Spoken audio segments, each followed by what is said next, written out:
درفشانی نے تیری قطروں کو دریا کر دیا، دل کو روشن کر دیا، آنکھوں کو بینا کر دیا۔ خود نہ تھے جو راہ پر اوروں کے ہادی بن گئے، کیا نظر تھی جس نے مردوں کو مسیحا کر دیا۔ جو خود بیمار تھے انہیں ایسا مسیحا ملا، انہیں ایسا معالج ملا کہ جس کی تعلیمات نے انہیں صرف صحت مند ہی نہیں بنایا بلکہ دنیا کے لیے معالج بنا دیا۔ انسانی برادری ہلاکتوں کی طرف جا رہی تھی۔ وہ ہلاکتیں کیا تھی کہ بیٹیوں کو پیدا ہوتے ہی زندہ دفن کر دیا جاتا تھا۔ سرکار دو عالم صلی اللہ علیہ وسلم کی خدمت میں ایک غم زدہ انسان آیا جس کی آنکھوں میں آنسو تھے، چہرے پہ ملال تھا، دکھ اور رنج کی تصویر بن کر آیا۔ عرض کرتا ہے، اللہ کے محبوب، میں بہت بڑا مجرم ہوں، بے چین رہتا ہوں، بے قرار رہتا ہوں۔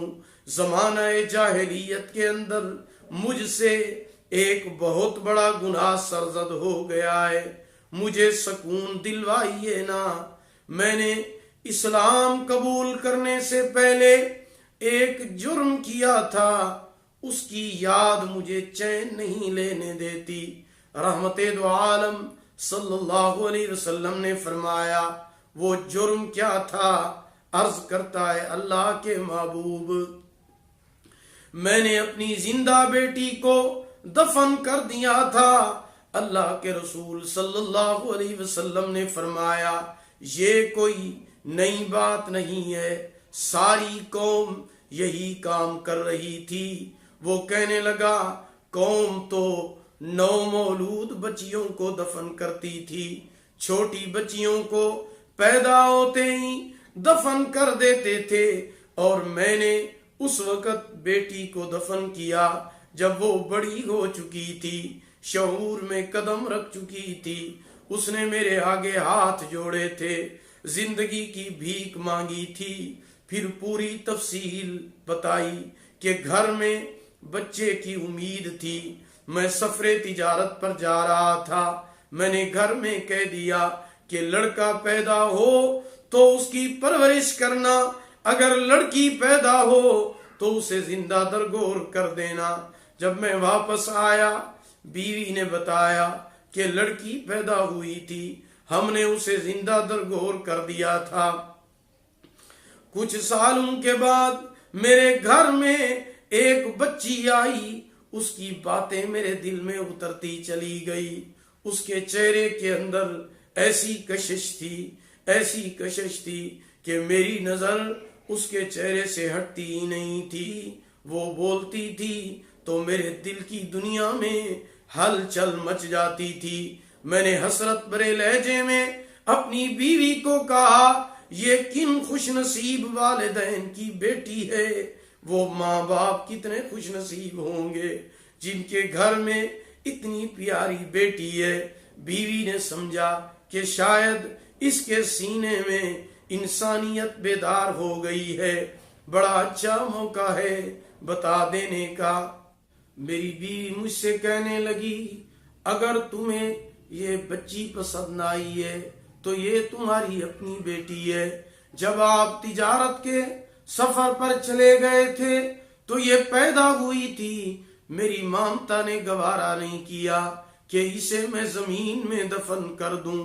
میں نے تیرے ڈر کی وجہ سے اسے اپنی بہن کے گھر پرورش کے لیے چھوڑ دیا تھا۔ رحمت عالم صلی اللہ علیہ وسلم نے فرمایا، پھر تو نے کیا کیا؟ کہنے لگا، بس میرے آقا، جب مجھے پتا چلا کہ یہ میری اپنی بیٹی ہے، میرے اندر وہی وحشت پیدا ہو گئی، جہالت بیدار ہو گئی۔ میں نے فیصلہ کر لیا کہ آج ہی آج سورج غروب ہونے سے پہلے میں اس کی زندگی کا سورج غروب کر دوں گا۔ میں گڑھا کھودنے کے لیے کدال اٹھائی، بیوی سے نظریں بچا کر بچی کی انگلی پکڑی اور جنگل میں چلا گیا۔ شدید گرمی کا موسم تھا، بچی کو میں نے درخت کے سائے کے نیچے بٹھا دیا اور خود گڑھا کھودنے لگا۔ سخت گرمی کی وجہ سے، گڑھا کھودنے کی وجہ سے میں پسینے میں شرابور ہو گیا۔ وہ بچی سائے سے اٹھ کر آئی اور اپنے دوپٹے سے قاتل باپ کے ماتھے کا پسینہ پوچھنے لگی، کہنے لگی، ابا حضور آپ یہ گڑھا کیوں کھود رہے ہیں؟ جہالت کے مارے ہوئے باپ نے کہا، تجھے دفن کرنے کے لیے میں یہ گڑھا کھود رہا ہوں۔ یہ غیر متوقع اور غیر انسانی جواب سن کر بچی لرز گئی، کانپنے لگی اور کہنے لگی، آپ مجھے کیوں دفن کریں گے؟ کون سی خطا ہو گئی ہے؟ کون سا جرم کیا ہے؟ جہالت کا مارا ہوا باپ کہنے لگا کہ تیرا بیٹی کی حیثیت سے پیدا ہونا ہی جرم ہے۔ ہم بیٹیوں کو زندگی کا حق نہیں دیا کرتے۔ بچی نے زندگی کی بھیک مانگنا شروع کر دی اور وعدہ کیا کہ زندگی کے اس سفر میں کبھی آپ کا دل نہیں دکھاؤں گی، کسی چیز کا مطالبہ نہیں کروں گی، میں بھیک مانگ کر زندگی گزار لوں گی، لوگوں کے گھروں میں کام کاج کر کے زندگی گزار لوں گی، لیکن خدا را مجھے زندہ رہنے کے لیے، مجھے زندہ رہنے کا حق دے دیں۔ رحمت دو عالم صلی اللہ علیہ وسلم کی آنکھوں سے آنسو تیرنے لگے۔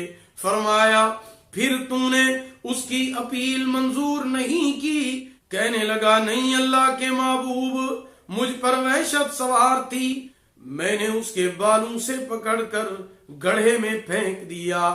وہ تڑپتی رہی، چلاتی رہی، میں مٹی ڈالتا رہا۔ اس نے آخری چیخ مار کر کہا کہ ابا جان رحم کیجئے، لیکن میں نے اسے ہمیشہ کے لیے خاموش کر دیا۔ رحمت دو عالم صلی اللہ علیہ وسلم کی آنکھوں سے آنسو برسنے لگے۔ فرمایا، تو نے اسلام قبول کر لیا ہے، اللہ تو تجھے معاف کر دے گا کہ یہ آدم خور غلطی تو نے زمانہ کفر میں کی تھی، لیکن آج کے بعد میرے سامنے نہ بیٹھا کر، کیونکہ مجھے تیری آنکھوں سے مظلومہ کے خون کی جھلک نظر آتی ہے۔ بیٹیوں کو زندہ رہنے کا حق نہیں تھا۔ رحمت دو عالم صلی اللہ علیہ وسلم نے بیٹیوں کو صرف زندہ رہنے کا حق ہی نہیں عطا فرمایا، بلکہ انہیں وقار بھی عطا فرمایا۔ پھر بیٹی سامنے آتی ہے تو رحمت دو عالم صلی اللہ علیہ وسلم احترام میں کھڑے ہو جایا کرتے تھے اور فرماتے تھے، یہ بیٹی بکنے کے قابل نہیں ہے کہ اسے منڈی میں بیچ دیا جائے، نہ یہ زندہ درگور ہونے کے قابل ہے کہ اسے زندہ درگور کر دیا جائے، بلکہ بیٹیاں تو رحمت ہیں۔ اللہ کے محبوب رحمت دو عالم صلی اللہ علیہ وسلم نے یہ زمانہ جاہلیت کے اندر پیش آنے والی رسم کو ختم کر دیا اور لوگوں کے ذہنوں میں یہ بات بٹھا دی کہ بیٹیاں اللہ کی رحمت ہوتی ہیں۔ دعا ہے کہ اللہ رب العزت ہمیں حضور صلی اللہ علیہ وسلم کی ان باتوں پر عمل کرنے کی توفیق عطا فرمائے اور بیٹیوں سے محبت کرنے کی توفیق عطا فرمائے۔ اگر آپ کو ہمارا یہ بیان پسند آیا ہو تو اسے لائک کریں، شیئر کریں اور ہمارے channel Islamic Tube Network کو ضرور سبسکرائب کریں اور ساتھ والے گھنٹی کے نشان پر بھی کلک کر دیں تاکہ ہمارا نیا بیان سب سے پہلے آپ کو مل سکے۔ دعا ہے کہ اللہ رب العزت ہمیں ان باتوں پر عمل کرنے کی توفیق عطا فرمائے۔ اللہ پاک آپ کو جزائے خیر عطا فرمائے۔ آخر دعوانا الحمدللہ رب العالمین۔